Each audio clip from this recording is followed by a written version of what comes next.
Boa tarde, a gente está começando o América Latina, programa de todas as terças às 2 da tarde na Cel TV, para falar sobre o nosso querido continente latino-americano, Nuestra América. Queria convidar você que já está assistindo a programação 24 horas do Operária TV a curtir o vídeo da nossa programação, a deixar o seu comentário aí no chat, a compartilhar também o vídeo do nosso programa, da nossa programação nas suas redes sociais, no Twitter, no Facebook, no WhatsApp, no Telegram, no Instagram, no e-mail, nos grupos das redes sociais, nas páginas que você tem acesso, nas mensagens privadas para os seus amigos também. Envie para todo mundo aí que você conhecer o link do nosso programa da Causa Operária TV para a gente aumentar o nosso público, a gente que já está chegando a quase 90 mil inscritos. E se você ainda não for inscrito, pode se inscrever, só clicar no botãozinho embaixo do vídeo, onde está escrito inscreva-se, para você ser mais um dos quase 40 mil inscritos no nosso canal. Do lado desse botão inscreva-se, tem um botãozinho seja membro, para você se tornar membro do nosso canal. É uma contribuição ainda mais importante, porque são R$ 7,99 por mês que você ajuda desembolsando para a Causa Operária TV, a fim de tornar viável esse nosso projeto aqui. É graças a esse tipo de contribuição que a gente consegue manter uma programação 24 horas por dia, 7 dias por semana, fazer programas ao vivo, que a gente consegue, né, ter os nossos equipamentos, as nossas câmeras, pagar também as nossas contas de luz, etc.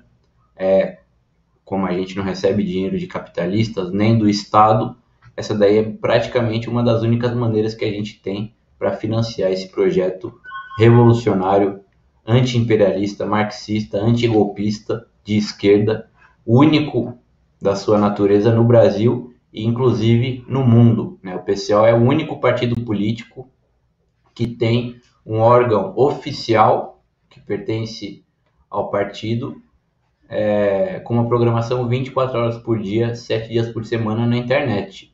Nenhum outro partido tem isso daí, um órgão que pertença ao partido.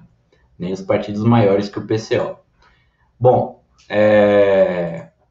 deixa eu lembrar a vocês também que hoje, terça-feira, às 7 horas da noite, tem mais uma aula, se eu não me engano já a 7ª aula, do curso O que foi o Stalinismo, uma análise marxista, curso da Universidade de Férias, 46ª Universidade de Férias, do Partido da Causa Operária. Esse curso, ele é online, tem mais de 1.000 pessoas assistindo a esse curso, no Brasil inteiro e em 17 países. Ele está disponível na plataforma da Universidade Marxista, universidademarxista.pco.org.br. Lá você pode se inscrever, inscrevendo-se com uma contribuição de apenas R$ 100. Queria destacar o fato de essa contribuição ser muito baixa, inclusive, se comparado à qualidade do curso, né? São 16 aulas durante 2 meses.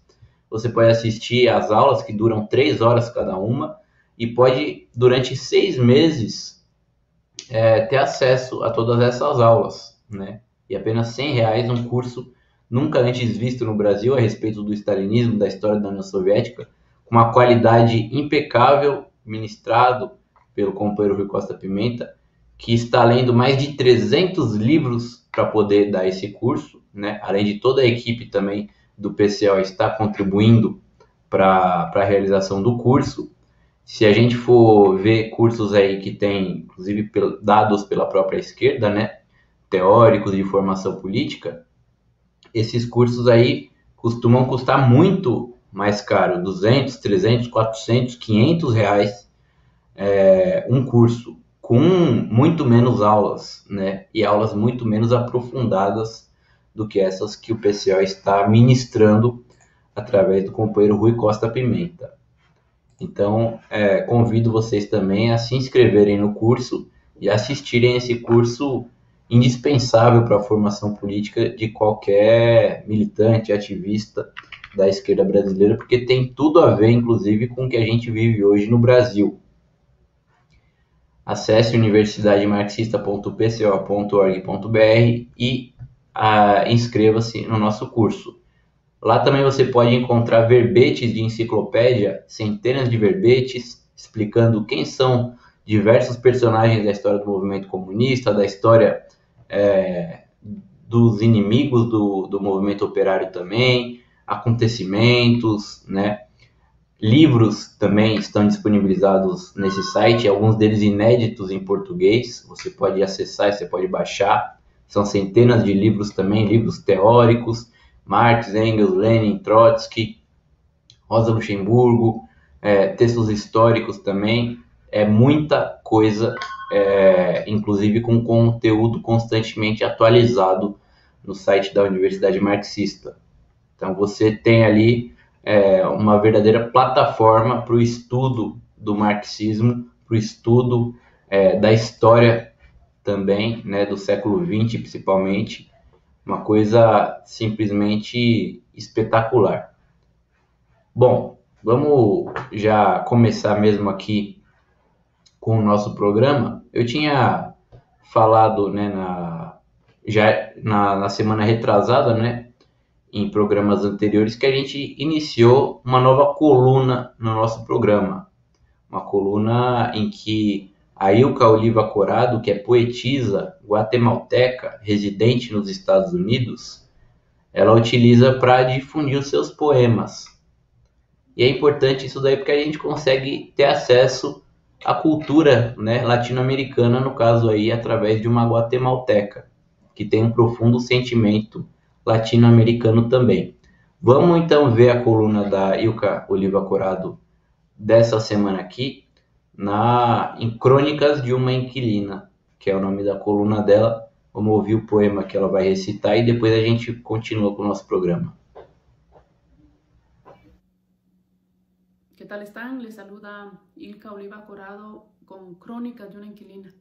Hoy les voy a leer un poema del poemario Ocre, Lamento del río seco. ¿Cuántos de nosotros conocemos ríos, conocimos, mejor dicho, ríos que con el paso del tiempo se secaron y hoy son un arenal, un río seco en el que tuvimos que ver, unos por hacer y otros por no hacer? ¿Cuántos ríos se han secado en 10 años, por ejemplo? En 10 años, en 20, en 30, en 40 años, ¿cuántos ríos se han secado? Y lo que duele que se seque un río a las comunidades que viven de ahí, a los que van a pescar, los animalitos que viven de ahí. Lo que alimenta un río, a cuántos árboles nutre, a cuántas plantas, cuántos animalitos van y toman agua ahí. Y si está en comunidades alejadas, cuántas personas sobreviven gracias a ese río, porque van y agarran agua para cocinar, para sus plantas, para lavar. Lo importante que es un río. Y a veces pues los urbanos decimos, está allá en medio de la montaña, mientras no interfiera con nuestra vida aquí en la ciudad. Pero como todo tiene que ver con todo, se seca un río, es consecuencia también para la urbe, aunque a veces no lo veamos con claridad, es consecuencia también para la urbe. Lamento del río seco. Aquí hay un río seco, vuelto desierto, se murió. Lanzó sus aguas a los cielos, la tristeza lo secó. Es un vertedero de desdicha y aflicción. Las crías ya no juegan a saltar desde el filón. Aquí hay un río seco, lo drenaron sin compasión. Piedrín y arena se volvió su corazón. Y las lajas se llevaron a la casa del patrón. Ya no bajan las mujeres a lavar con ilusión. Y las crías ya no nadan. Se ha secado la pasión. La Pasión es un río que está en el departamento de Petén, en Guatemala. Y yo crecí escuchando ese río que era un río inmenso, hermosísimo, y solo el nombre lo dice, La Pasión. Y ese pobre río ha vivido ecocidio tras ecocidio, tanto que prácticamente ya no queda nada de él. Bueno, les saludó Ilka Oliva Corado con Crónicas de una Inquilina. Cuídense mucho y hasta la próxima. Muito obrigado, querida Ilka, pela sua poesia aqui. É um prazer para a gente. Muito linda, né? A Ilka, que ela é imigrante da Guatemala, foi para os Estados Unidos há cerca de 20 anos, né? E os imigrantes da América Central, eles têm dificuldades, assim, extremas para conseguirem chegar aos Estados Unidos, né?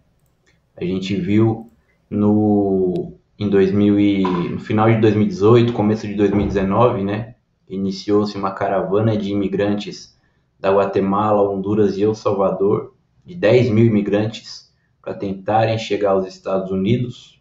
Foram reprimidos no caminho e reprimidos quando chegaram nos Estados Unidos.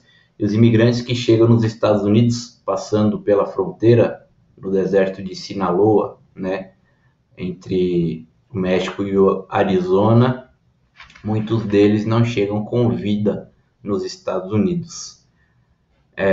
Uma nova caravana de imigrantes surgiu nas últimas semanas, também da América Central, com destino aos Estados Unidos.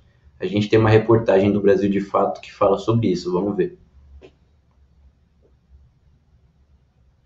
Menos de 2 semanas do início de 2021, em Honduras, se formou a primeira caravana migrante do ano. Cerca de 9.000 homens, mulheres, idosos e crianças começaram sua caminhada rumo aos Estados Unidos na última quarta-feira, na cidade de San Pedro de Sula.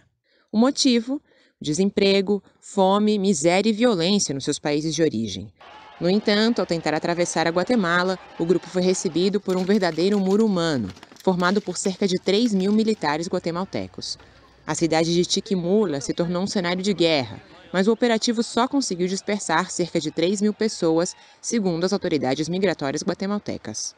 Todas las escenas, los videos que ustedes han visto, los veíamos en frontera México con Estados Unidos. Ahora lo vemos frontera Honduras con Guatemala, lo que significa que poco a poco esas políticas migratorias que vienen desde el norte van bajando y van forzando a los países centroamericanos que compartimos contextos políticos, sociales, migratorios, hasta crimen organizado se comparte en la región, a que tomen sus políticas migratorias. Entonces, es un poco complejo que este fenômeno se pueda parar pronto. Depois que começaram a surgir as primeiras caravanas em outubro de 2018, os Estados Unidos assinaram um acordo com a Guatemala e o México, outorgando o título de terceiro país seguro, o que significa que irão impedir o trânsito de imigrantes ao norte e oferecerão asilo àqueles que forem rechaçados pelas autoridades estadunidenses. Eu também creo que é um tema de aporofobia, ¿no? Ese odio al pobre que históricamente se ha encarnado en los países del primer mundo, ¿no? Como les dicen. Em dezembro do ano passado, foi a vez de Honduras, que assinou o acordo de cooperação de asilo com a administração Trump. Las propias personas que migran, que salieron en esta caravana, que su destino es Estados Unidos, regresarían a El Salvador, a Guatemala o a México para que les den asilo en estos lugares. En el caso de Honduras, sucedería con los migrantes transcontinentales o los haitianos, los cubanos, tendrían que solicitar asilo en Honduras. Y es un poco incongruente, ¿no? Porque vemos la cantidad de migrantes que expulsa Honduras, responde a que no tiene las condiciones, las estructuras como país. Honduras já foi considerado o país mais violento do mundo. Somente nos primeiros 9 meses de 2020, foram registrados 2.187 assassinatos. As chamadas maras e pandilhas forçam adolescentes a iniciar no crime organizado. Além da insegurança, cerca de 60% dos hondurenhos vivem em situação de pobreza. E se não bastasse o cenário já complexo, no final de 2020, 2 furacões de escala 5, o ETA e Iota, assolaram o país, deixando 3 milhões de desalojados. E é gente que está em los albergues, é gente que já não está recebendo apoio, é gente que se vio también sometida, y más que todo mujeres sometidas a violación sexual dentro de esos albergues, y esa es la gente que te está saliendo.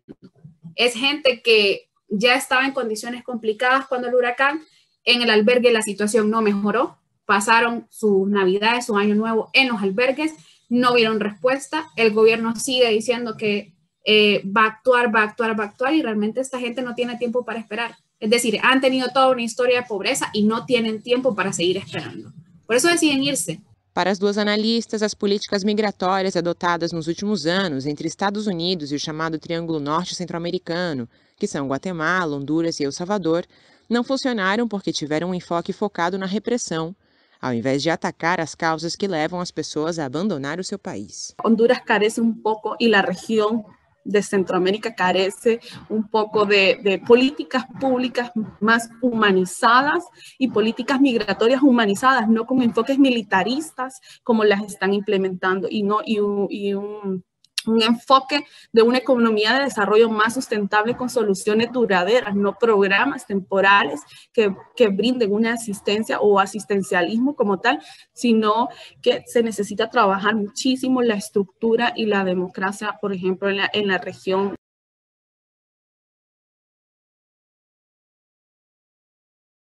Menos de 2.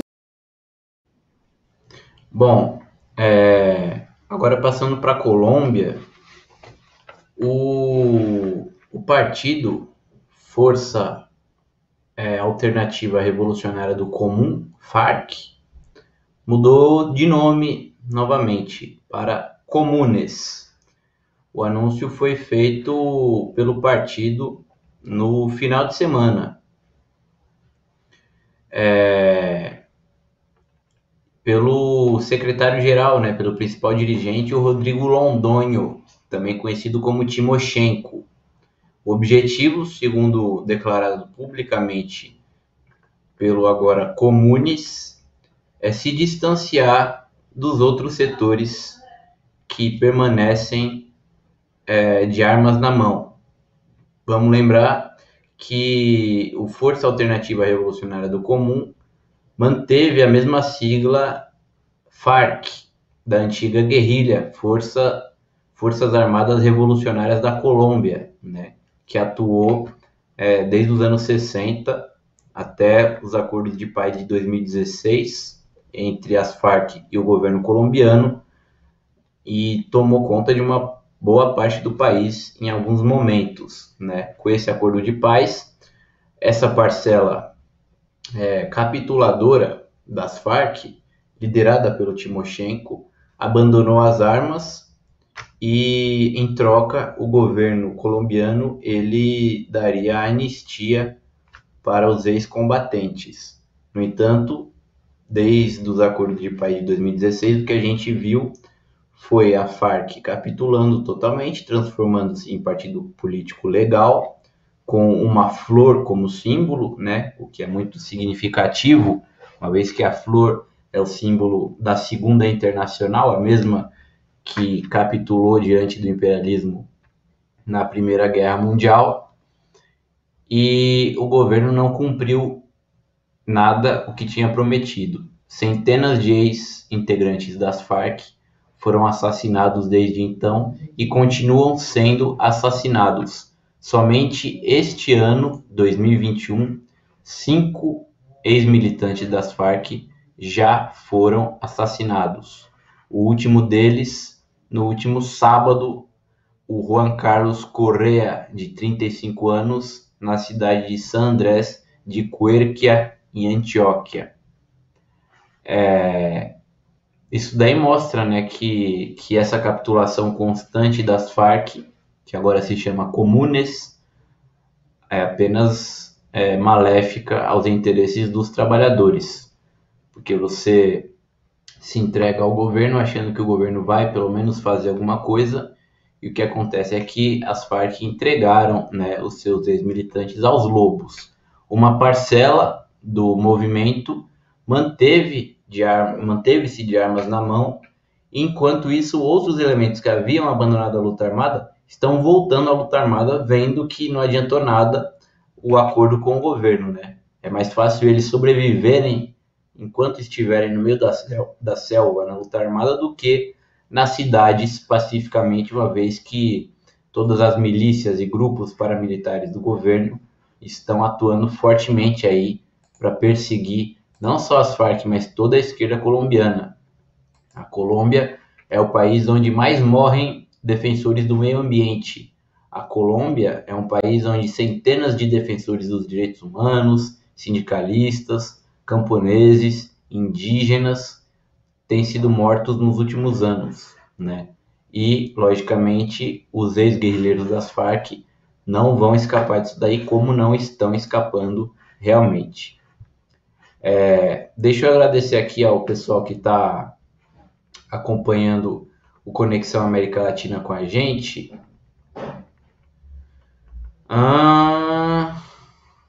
José Maurício, Elizabeth Novi, Arthur Freitas, fala aqui sobre o curso sobre o stalinismo, né? A história da evolução nos ensina tantas coisas que podemos aplicar à nossa realidade. É verdade, é justamente por isso que a gente estuda a Revolução Russa, a Revolução Cubana, todos os processos históricos da classe trabalhadora, para a gente aprender como se faz e não cometer os mesmos erros que foram cometidos anteriormente, né, Elizabeth? Obrigado pelo seu comentário. Adriano Teixeira também está aqui, comenta hasta la vitória sempre. Valeu, camarada.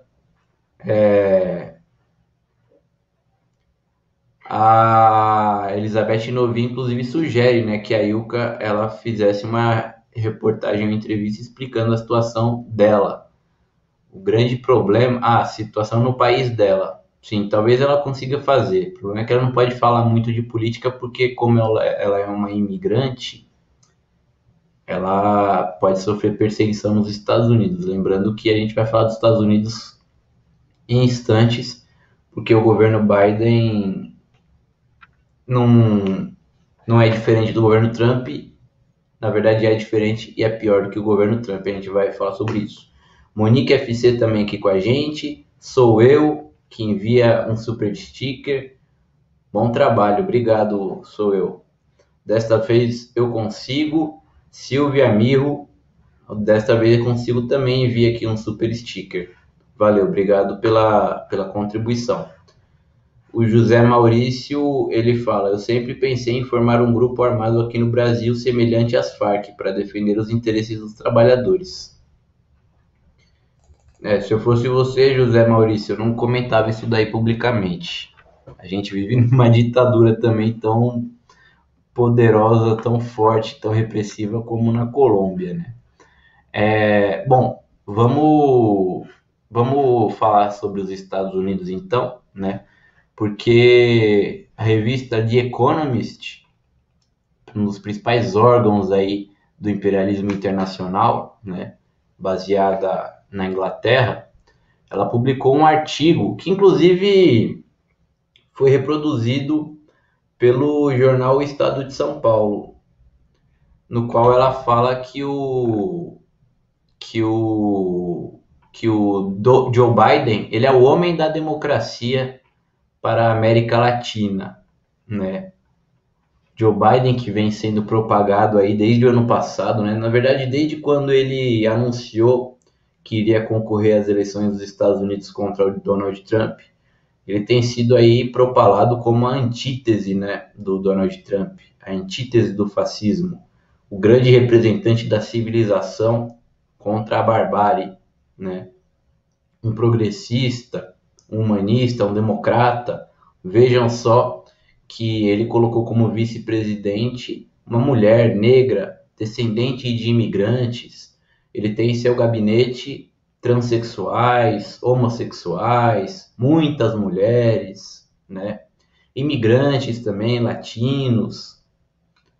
Bom, isso daí não significa absolutamente nada, né? Porque a gente sabe do histórico. A gente já falou aqui bastante, inclusive, no nosso programa, do histórico do Joe Biden, por exemplo, na Guerra das Malvinas em 1982, se não fosse por ele, talvez os Estados Unidos sequer tivesse interferido a favor da Grã-Bretanha. Ele disse naquela época, para justificar a interferência dos Estados Unidos contra a Argentina, que a Argentina era o país agressor, né? Tentando recuperar uma ilha que sempre pertenceu à Argentina. E a Inglaterra, que vinha do outro lado do oceano, né? E de outro hemisfério, inclusive, estaria apenas defendendo, né, os seus interesses territoriais.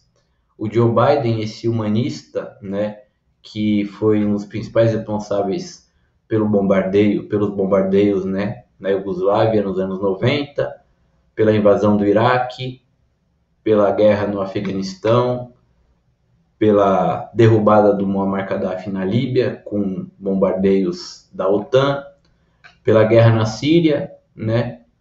Joe Biden, que era vice-presidente do Obama no golpe contra Dilma aqui no Brasil, vice-presidente do Obama no golpe em Honduras em 2009 contra Manuel Zelaya, vice-presidente do Obama em 2012, quando Fernando Lugo sofreu um golpe no Paraguai, né? E desde o início da desestabilização do governo da Venezuela, que começou em 2013, durante o governo Obama, que logo em seguida estabeleceu a Venezuela como se fosse uma grande ameaça, decretando no governo dos Estados Unidos a Venezuela como uma ameaça incomum e extraordinária aos interesses dos Estados Unidos. Esse daí é o Joe Biden, né? Ele é o homem da democracia na América Latina, segundo The Economist, né? Logicamente, porque a democracia dos banqueiros, que são representados pela Economist, é justamente o saque dos países atrasados pelo imperialismo. Saque esse que o Joe Biden sabe muito bem fazer, né? Tem 40 anos aí de currículo vitae para apresentar para os seus chefes do imperialismo internacional, mostrando que ele realmente sabe fazer as coisas. O homem da democracia na América Latina, segundo a revista britânica, né, a democracia aqui na América Latina ela está muito frágil, muito fragilizada, principalmente porque temos governos ditatoriais, como é o caso da Venezuela, como é o caso de Cuba, como é o caso da Nicarágua, né?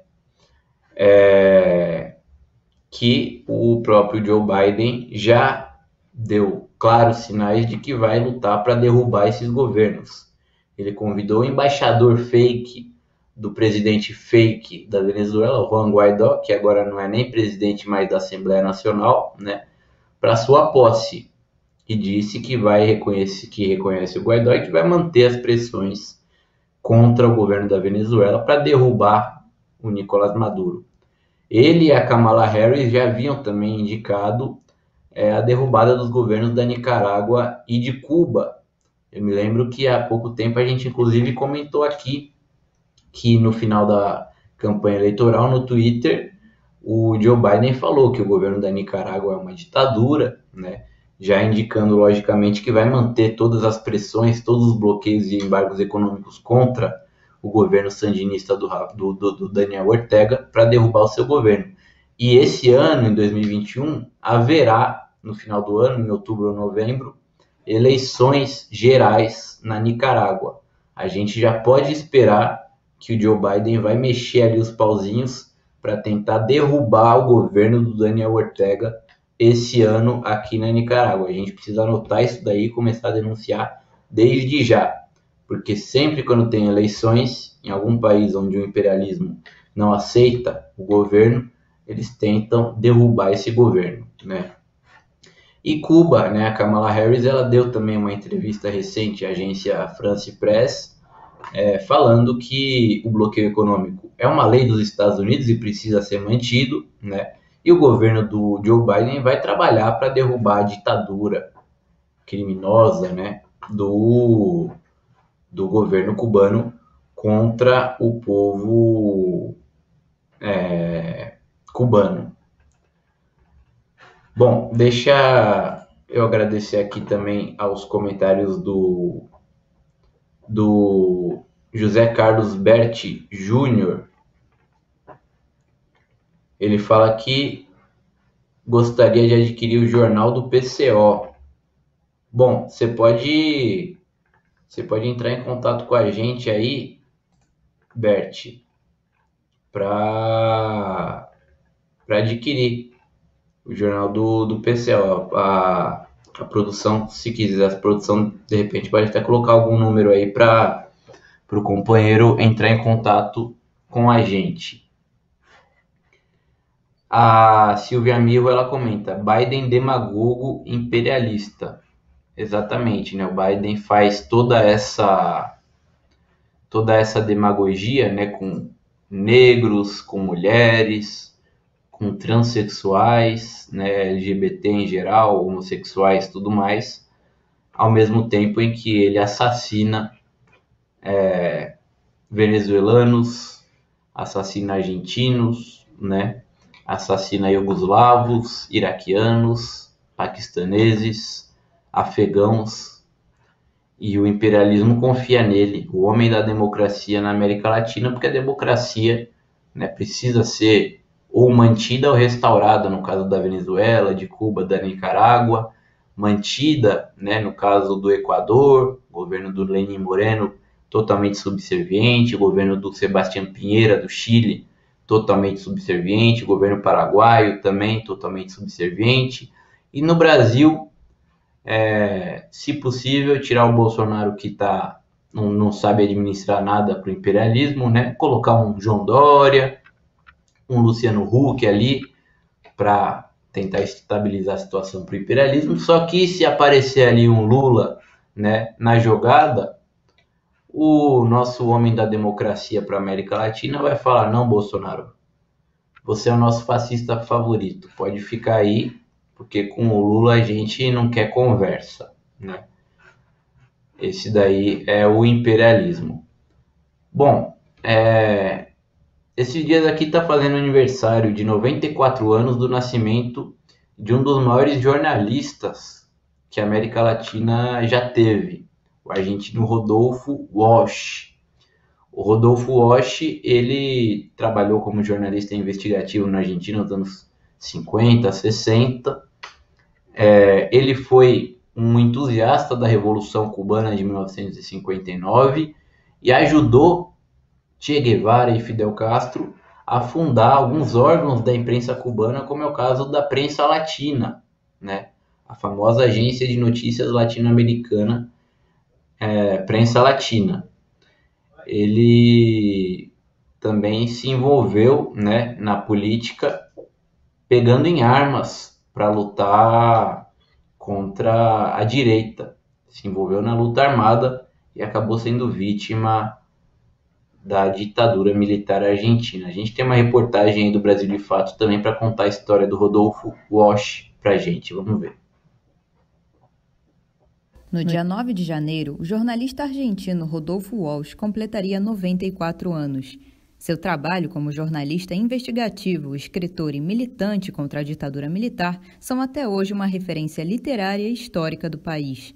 Él empezó a ser una figura latinoamericana, ¿no? Empezó a ser un referente del periodismo y empezó a ser conocido en América Latina, fundamentalmente primero por su literatura y después por su obra periodística, ¿no? Bueno, yo creo que Rodolfo es una persona que cambió un poco la literatura latinoamericana, porque fíjate que crea un género, ¿no? El periodismo de investigación antes de la Sangre Fría, porque su trabajo es de 1957, Operación Masacre me refiero, ¿no? A este libro fundacional que habla de los fusilamientos de la llamada Revolución Libertadora, el golpe de Estado que derrocó a Perón. Y esta investigación realmente fue impresionante, está escrita como un thriller, ¿no? Con un ritmo realmente extraordinario, y cómo él va desmenuzando esa trama, ¿no? Esa trama de crímenes estatales y paraestatales que se producen después de 1955. O historiador e jornalista Oswaldo Bayer, que faleceu em 2018, define na introdução de Operação Massacre que o amigo Walsh tinha alma e humanidade como qualidades literárias. Bueno, yo lo definiría a Rodolfo Walsh como el mejor de todo de nuestra generación. Y rapidez para comprender los hechos.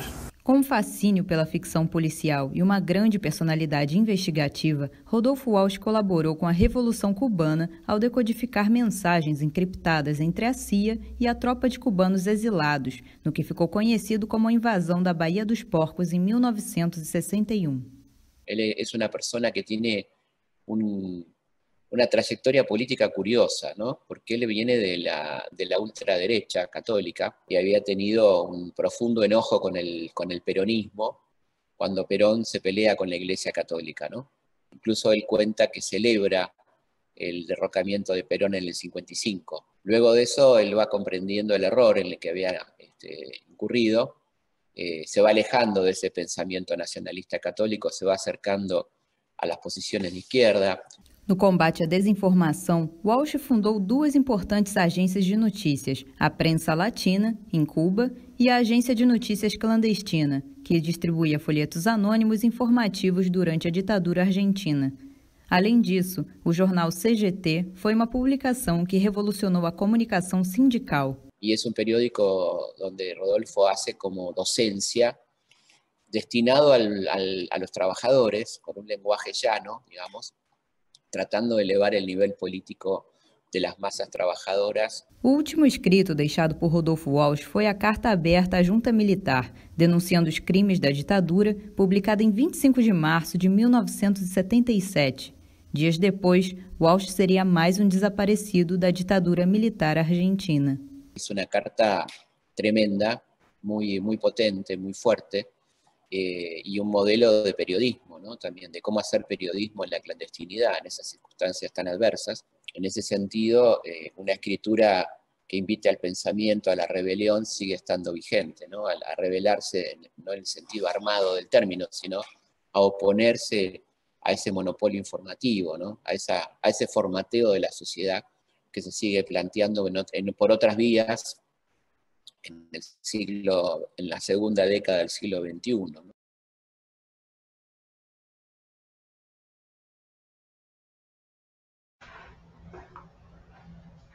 Muito legal a história do Rodolfo Walsh. Valeu aqui a Munique FC, que contribui também com um super sticker. Muito obrigado.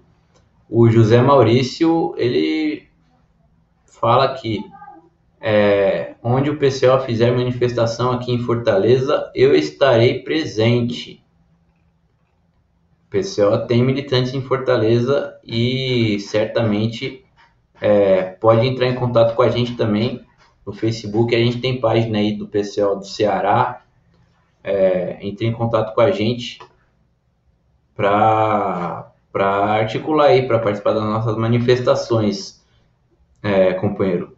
Bom, uma notícia também que deve ser lembrada aqui é que o governo venezuelano, Nicolás Maduro, ele anunciou no domingo que a Venezuela está produzindo um remédio chamado Carvativir, que, segundo o governo venezuelano, é capaz de neutralizar 100% dos sintomas do coronavírus. Ele tem 100% de eficácia contra esse vírus aí que, no caso da Venezuela, matou pouco mais de 1.000 pessoas. A gente vai falar disso daí também aqui. O Nicolás Maduro, ele chamou o remédio de Gotas Milagrosas do Dr. José Gregorio Hernández, que foi o chefe da pesquisa científica, né, que desenvolveu aí o Carvativir.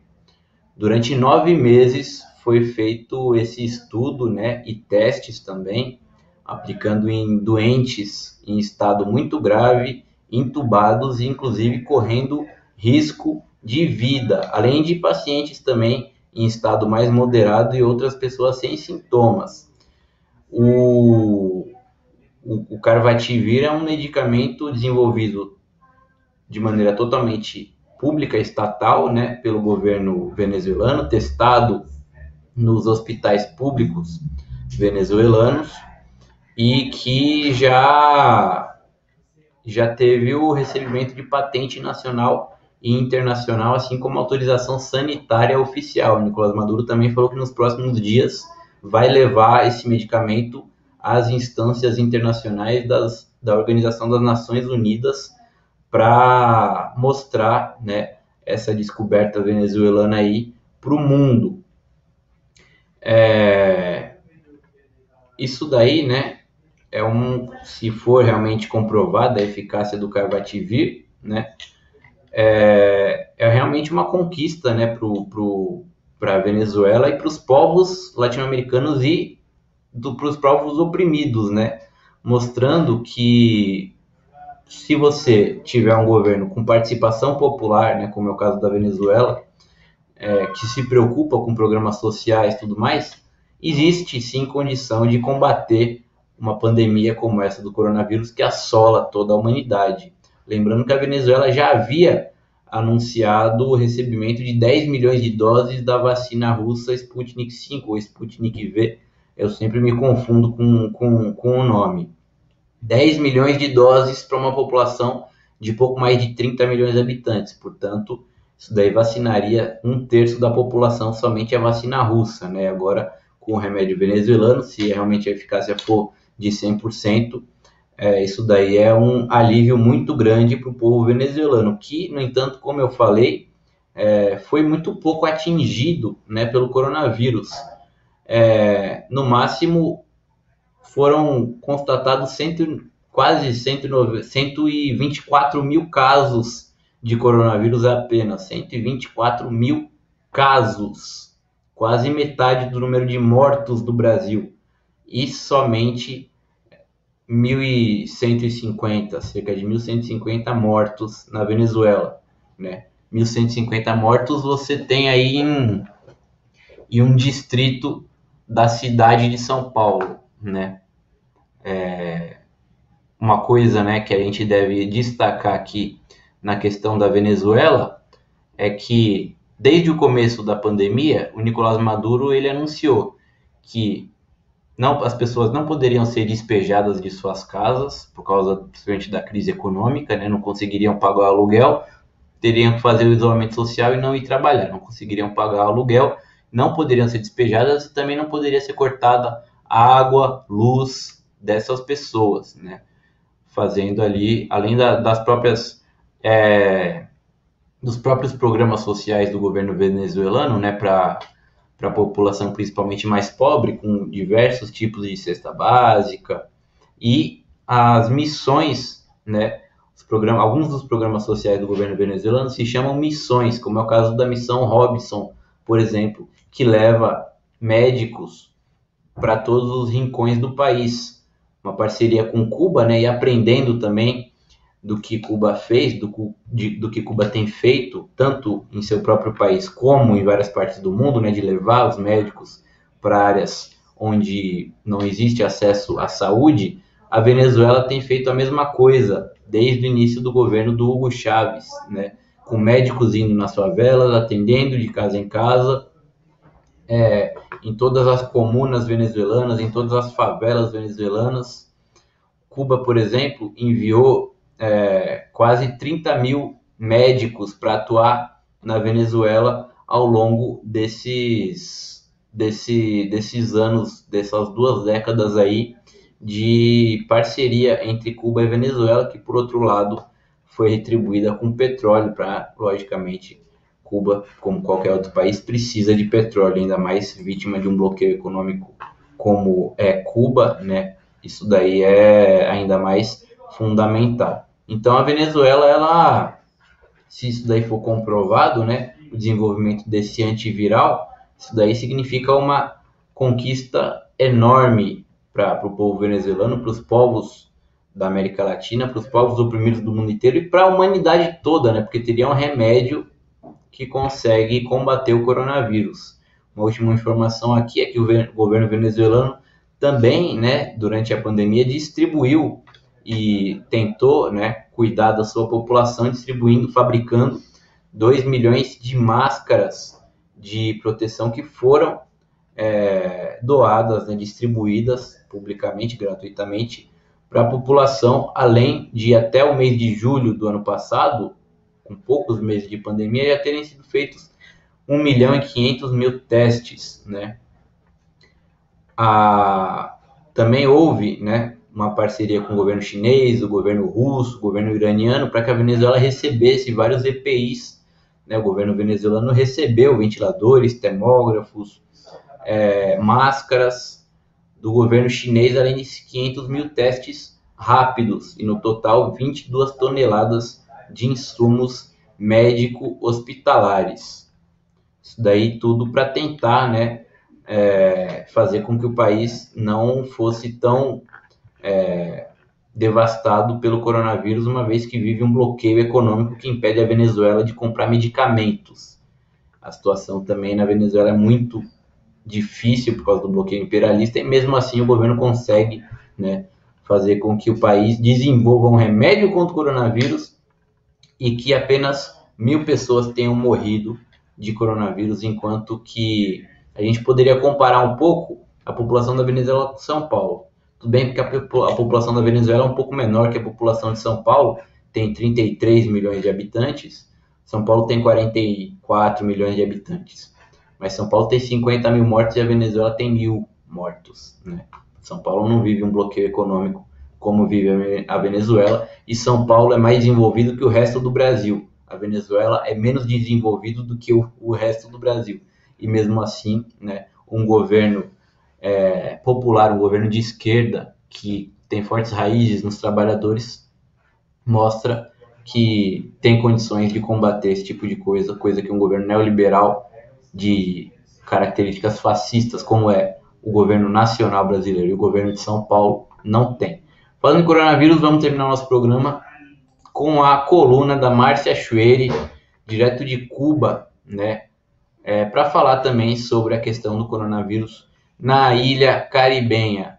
Eu vou me despedindo aqui, agradeço novamente aqui a mais comentários do pessoal, da Renata Diniz, que está aqui com a gente também, do José Carlos Berti Júnior, que já vai adquirir aí o Jornal Causa Operária, e da Monique FC também. Então vamos ver aí a coluna de Márcia Chueri e a gente se despede por aqui, lembrando que logo em seguida temos o quarto caderno e depois Rui Costa Pimenta com análise política na TV 247 às 4 da tarde. Até a próxima. Tchau.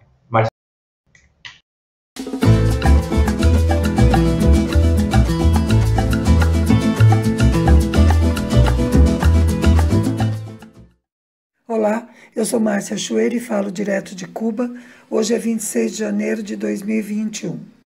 Em 1993, em pleno período especial, Fidel Castro disse: a ciência e as produções da ciência devem ocupar no futuro o primeiro lugar da economia nacional, porque considerando os escassos recursos, sobretudo energéticos, que temos em nosso país, temos de desenvolver as produções da inteligência.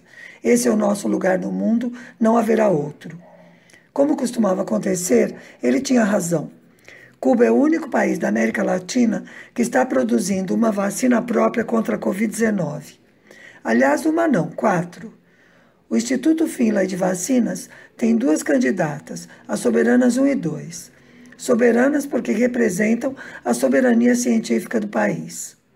E o Centro de Engenharia Genética e Biotecnologia tem outras 2, a Mambisa, que será aplicada por via nasal, e a Abdala, ambas autorizadas em novembro a iniciar a fase de ensaios clínicos.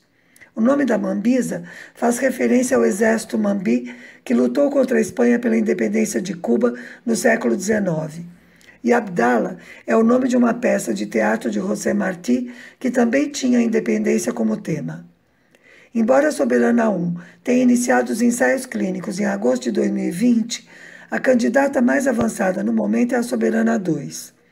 Segundo o diretor do Instituto, esta é diferente de todas as outras que existem atualmente. Trata-se de uma vacina conjugada em que o antígeno do vírus está enlaçado quimicamente com o toxoide tetânico. No dia 18 de janeiro, começou a fase de ensaio segundo B ampliado da Soberana 2, com 900 pessoas entre 19 e 80 anos. Os voluntários estão divididos em 2 grupos aleatórios que receberão 2 doses da vacina ou de um placebo para comparar os efeitos. Após completar o estudo, os que receberam o placebo serão vacinados também.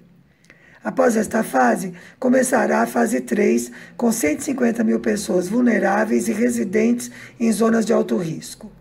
O diretor-geral do Instituto Finlay, Dr. Vicente Veres Bencomo, anunciou que o país está se preparando para produzir 100 milhões de doses dessa vacina.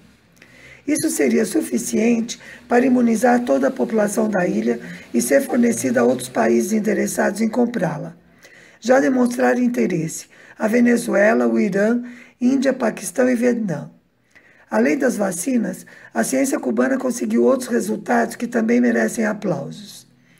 A inclusão do medicamento cubano interferon alfa-2b recombinante humano no protocolo de tratamento da Covid-19 desde os primeiros casos evitou o agravamento da doença em mais de 90% dos enfermos que o receberam. A utilização de mais de 20 medicamentos cubanos nos protocolos de tratamento. O desenvolvimento pelos pesquisadores do Biocem do primeiro meio de transporte para vírus obtido em Cuba. Esse produto serve à coleta e transporte das amostras clínicas para o diagnóstico da Covid-19. Novos diagnosticadores que estão sendo desenvolvidos pelo Centro de Imunoensaio. Criação do primeiro protótipo cubano de respirador pulmonar, que já vai entrar em produção de 250 unidades. Um ensaio clínico com células-mãe para tratar as sequelas pulmonares de pacientes da Covid-19. Isso entre muitos outros estudos e pesquisas. Claro que o grande obstáculo, como sempre, é o bloqueio comercial e financeiro norte-americano, que tenta impedir que Cuba adquira equipamentos e insumos, e até mesmo a possibilidade de fazer acordos com empresas de outros países para produção conjunta. Enquanto isso, na terça-feira, 19 de janeiro, os países membros da ALBA-TCP, Aliança Bolivariana para os Povos de Nossa América, Tratado de Comércio dos Povos, divulgaram a decisão de criar um fundo humanitário no valor de 2 milhões de dólares para financiar a aquisição de vacinas contra a Covid-19. Além disso, o mesmo fundo servirá para criar um banco de medicamentos para melhorar o acesso a insumos médicos, testes rápidos e testes de PCR.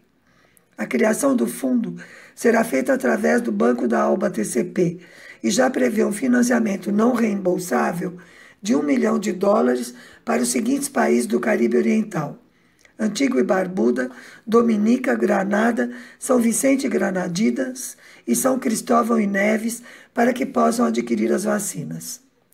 O esforço da ALBA é necessário porque, como explicou seu secretário executivo, o boliviano Sátia Llorente, 95% das doses de vacinas contra a Covid-19 estão em mãos de apenas uma dezena de países ricos que monopolizaram os produtos, inclusive em doses maiores do que a necessidade das suas populações. E os países pobres que se danem. Assim como acontecerá com os pobres de todos os países se a vacinação não for universal e gratuita.